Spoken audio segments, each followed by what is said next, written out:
wabarakatuh. Kami dari kelompok 6 di sini kami akan memaparkan mengenai pengembangan masyarakat lahan kering di Desa Kelean, Kecamatan Socak, Kabupaten Bangkalan. Di sini kami beranggotakan 5 orang, yang dimana ada An Sutrisno, Atika Nurhayati, saya sendiri, Siti Rohimatul, Khairunas, dan Rania. Baik, selanjutnya untuk gambaran umumnya sendiri, kami mengambil studi kasus di Desa Kelean, Kecamatan Socak, Kabupaten Bangkalan, yang dimana bertujuan untuk menganalisis potensi lahan kering yang ada di Desa Kelean. Yang kedua, mengidentifikasi tantangan yang dihadapi oleh petani di Desa Kelean. Dan yang terakhir yaitu merumuskan strategi pengembangan yang efektif di Desa Kelean. Fokus utama dari laporan yang kami buat ini yaitu pemberdayaan kelompok tani makmur yang terdiri dari 120 petani, serta pentingnya pelatihan dan pendampingan untuk meningkatkan pengetahuan dan keterampilan mereka. Diharapkan melalui upaya ini, ketahanan pangan dan kesejahteraan masyarakat di Desa Kelean dapat meningkat secara berkelanjutan. Untuk identifikasinya sendiri ada 2, yaitu identifikasi kerentanan dan identifikasi potensi. Untuk identifikasi kerentanan sendiri, yang pertama, ketergantungan pada pengairan tanah hujan. Yang kedua, tidak adanya 1 kali tanam dalam 1 tahun. Yang ketiga, serta rendahnya regenerasi petani yang berusia lanjut. Yang keempat, keterbatasan modal dan infrastruktur yang rusak juga menjadi hambatan dalam proses budidaya dan distribusi hasil pertanian. Untuk identifikasi potensinya sendiri yaitu ada beberapa. Yang pertama, memiliki keanggotaan kelompok tani sejumlah 121 petani aktif yang memiliki lahan garapan pribadi yang beragam seperti padi, jagung, dan kacang. Selanjutnya, ada infrastruktur yang tersedia termasuk traktor dan pompa air, yang dimana dapat meningkatkan efisiensi dan produktivitas jika dimanfaatkan dengan baik. Yang terakhir yaitu mendapatkan dukungan dari penyuluh. Untuk latar belakang program usulannya sendiri yaitu didasarkan pada permasalahan yang dihadapi oleh kelompok tani makmur, yang dimana permasalahannya yang dialami, yang pertama, pemanfaatan lahan pertanian belum optimal. Yang kedua, infrastruktur pertanian di Desa Kelean serta jalan di desa itu kurang memadai. Yang ketiga, peran wanita tani belum maksimal. Yang keempat, kurangnya kegiatan sosial dan edukasi rutin. Dan yang terakhir yaitu keterbatasan modal dan pemasaran hasil panen. Baik, selanjutnya mungkin bisa dijelaskan oleh rekan-rekan saya.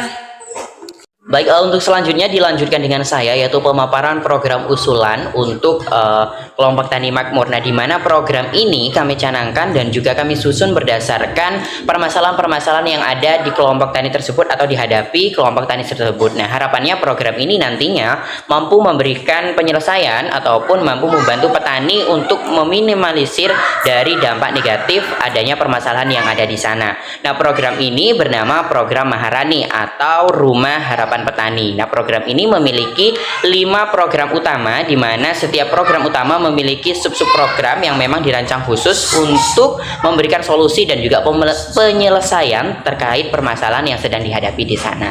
Nah, untuk program yang pertama yaitu ada program pemberdayaan sumber daya alam, terus program yang kedua ada program Gema Struktur, yang ketiga ada program pemberdayaan gender, yang keempat ada program Sikasi, dan yang kelima ada program Ekopras. Nah, untuk program yang pertama yaitu adalah program pengembangan sumber daya alam. Nah, program ini akan berfokus pada bagaimana nanti petani dapat mengoptimalkan sumber daya alam yang di sana dan dapat meningkatkan hasil produksi dari budidaya yang mereka lakukan seperti itu. Seperti misalnya budidaya padi, jagung, kacang, ataupun budidaya komoditas lainnya. Nah, di mana subprogram pertama dari program utama ini yaitu adalah subprogram Peta Lautan. Nah, program ini yaitu berfokus pada pelatihan yang diberikan kepada petani terkait dengan bagaimana nantinya petani dapat melakukan ataupun menerapkan pertanian berkelanjutan dan juga adanya pendampingan praktik pertanian modern sehingga petani di sana mampu menerapkan teknologi-teknologi modern yang mampu memberikan hasil yang positif terhadap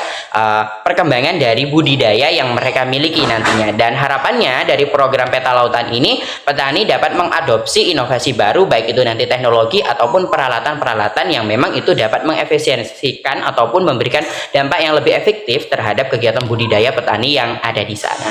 Nah, untuk selanjutnya yaitu adalah subprogram yang kedua yaitu adalah optimalisasi lahan. Nah, di mana subprogram ini yaitu penerapan sistem rotasi tanam dan juga edukasi penggunaan pupuk yang tepat. Nah, artinya apa? Di sini nanti kami akan memberikan pendampingan dan juga pengarahan bagi petani bagaimana mereka melakukan rotasi tanam sehingga mereka nanti dapat melakukan diversifikasi dari budidaya mereka. Jadi tidak hanya padi saja yang akan mereka budidayakan, tapi dengan komoditi-komoditi lainnya yang memang nanti dirasa cocok dengan kondisi tanah yang ada di sana, sehingga nanti petani tidak akan bergantung kepada satu komoditas saja. Sehingga penerapan sistem rotasi ini diperlukan karena memang berdasarkan permasalahan yang ada di sana kebanyakan mereka masih bergantung pada satu komoditi saja.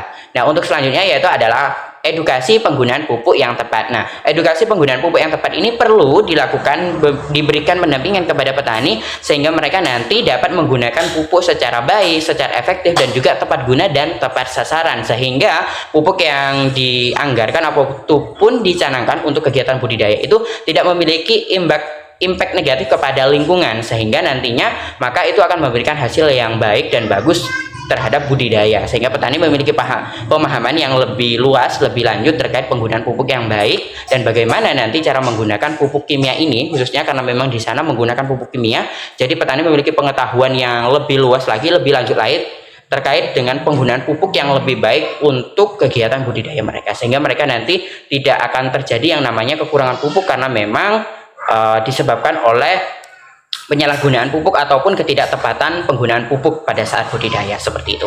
Nah, untuk selanjutnya itu adalah program Gema Struktur. Nah, program Gema Struktur ini akan berfokus pemberian ataupun perbaikan terhadap infrastruktur yang dimiliki ataupun yang ada di kelompok tani makmur tersebut. Nah, subprogram yang pertama yaitu adalah subprogram pembangunan infrastruktur. Nah, di mana subprogram ini akan berfokus pada pembangunan dan pemeliharaan saluran irigasi serta akses jalan desa. Nah, harapannya dengan adanya perbaikan saluran irigasi ini nantinya petani tidak akan bergantung lagi kepada irigasi tak ada hujan ataupun bergantung lagi kepada curah hujan ataupun dari derasnya hujan yang memang itu hanya terjadi pada musim penghujan, sehingga nanti harapannya petani dengan adanya perbaikan saluran irigasi ini mampu melakukan kegiatan budidaya secara terus-menerus dalam satu periode 1 tahun itu, sehingga nanti bakalan ada pembuatan sumur-sumur bor yang memang akan dimudahkan ataupun akan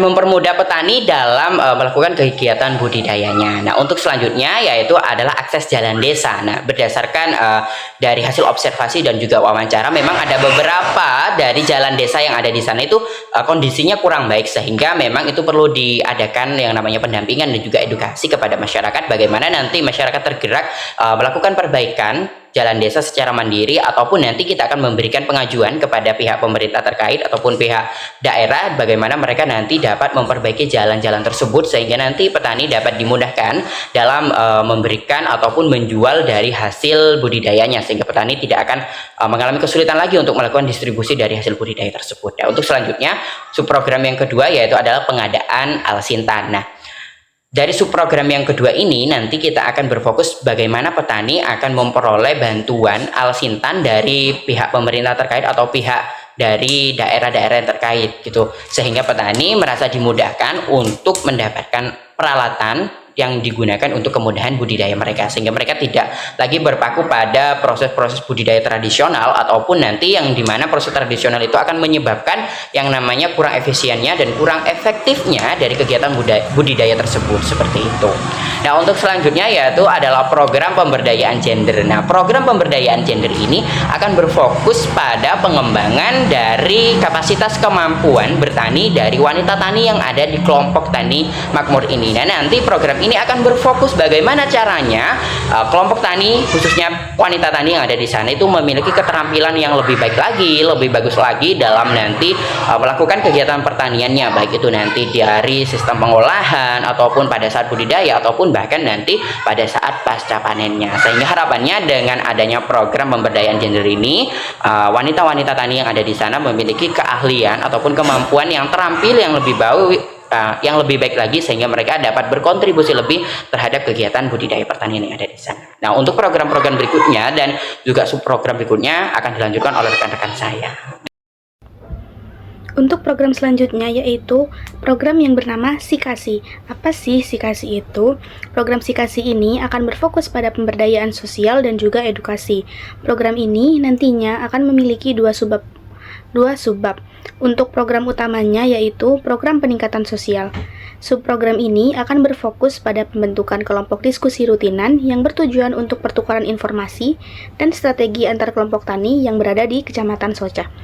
Subprogram ini akan berfokus pula dalam pengembangan pembangunan jaringan untuk memperkuat hubungan sosial antar kelompok tani yang ada di Soca.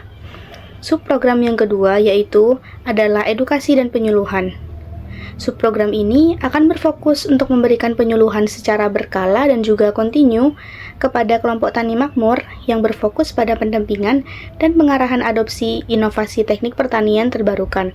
Selain itu, subprogram ini juga akan berfokus pada pelatihan pada petani yang sudah sepuh melalui pendekatan yang lebih kreatif agar mereka dapat lebih terbuka dan juga dapat menerima adopsi inovasi yang modern. Untuk program selanjutnya yaitu adalah program Ekopras. Program ini akan berfokus pada pengembangan ekonomi dan juga koperasi. Program ini dicanangkan akan memiliki dua subprogram utama yang nantinya dalam implementasinya akan menggandeng beberapa pihak pemerintah dan juga LSM. Subprogram yang pertama ialah pendirian koperasi desa.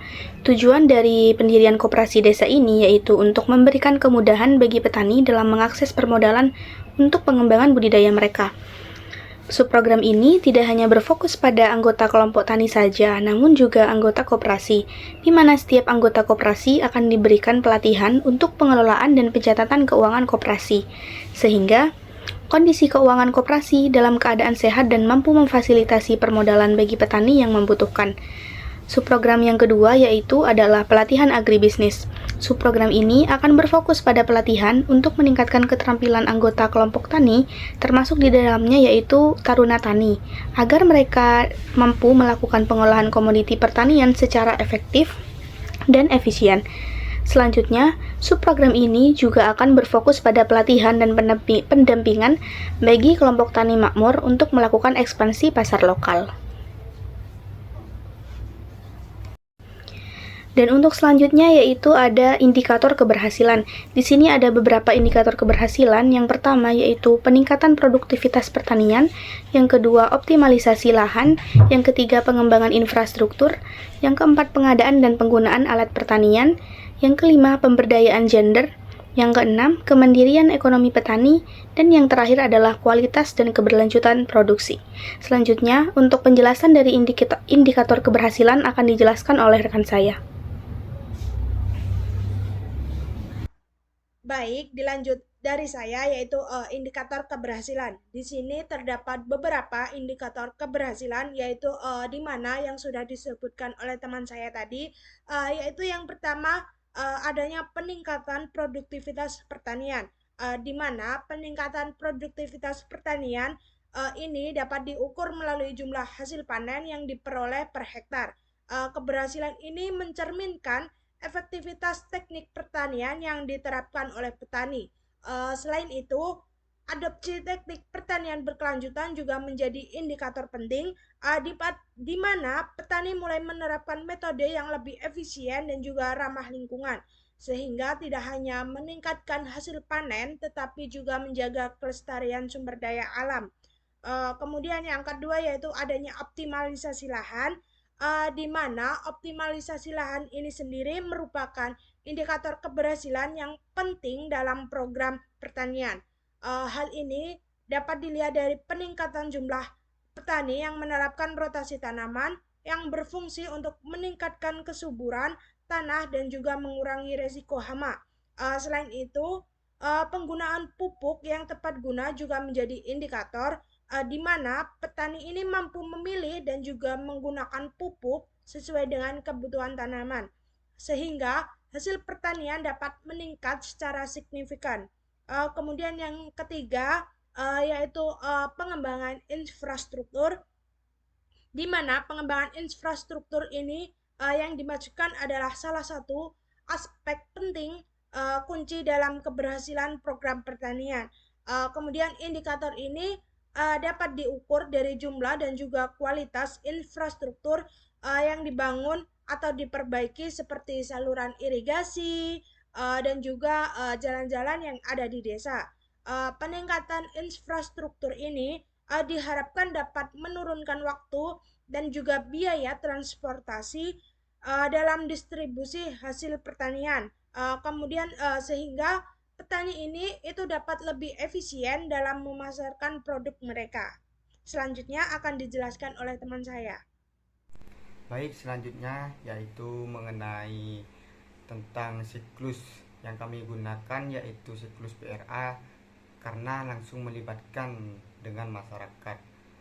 Dalam metode penyelesaian permasalahan di desa ini, pada lahan kering, ada beberapa tahap yang kami lakukan, yaitu yang pertama, bagaimana kita melakukan diskusi kelompok dengan masyarakat di sana dan juga wawancara untuk mengetahui permasalahan, peluang serta potensi yang ada di desa kalian ini. Dan selanjutnya yang kedua yaitu kami melakukan identifikasi terkait potensi yang dimiliki untuk bagaimana kita bisa merancang program yang cocok untuk memanfaatkan permasalahan lahan kering yang ada di masyarakat desa kalian ini. Terus yang ketiga yaitu implementasi dari program-program yang sudah kami rancang, yang mana yaitu kami menemukan 5 pokok yang khusus untuk dikembangkan, yaitu terkumpul dalam program usulan yaitu Maharani.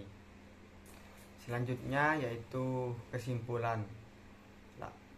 Laporan praktikum ini kami melakukan analisis pengembangan masyarakat lahan kering yang berfokus di Desa Keyan, Kecamatan Socah, Kabupaten Bangkalan dengan upaya pemberdayaan petani melalui program Maharani, yang mana identifikasi terhadap kerentanan masyarakat meliputi kendala alam, keterbatasan infrastruktur yang di sana, serta hambatan kultural dan struktural yang menghambat produktivitas masyarakat untuk melakukan pertanian dan lain sebagainya macamnya. Dan juga yaitu program ini mencakup 5 pilar, yaitu pelatihan pertanian berkelanjutan, pengembangan infrastruktur, pemberdayaan gender, penguatan sosial, dan pengembangan ekonomi melalui koperasi.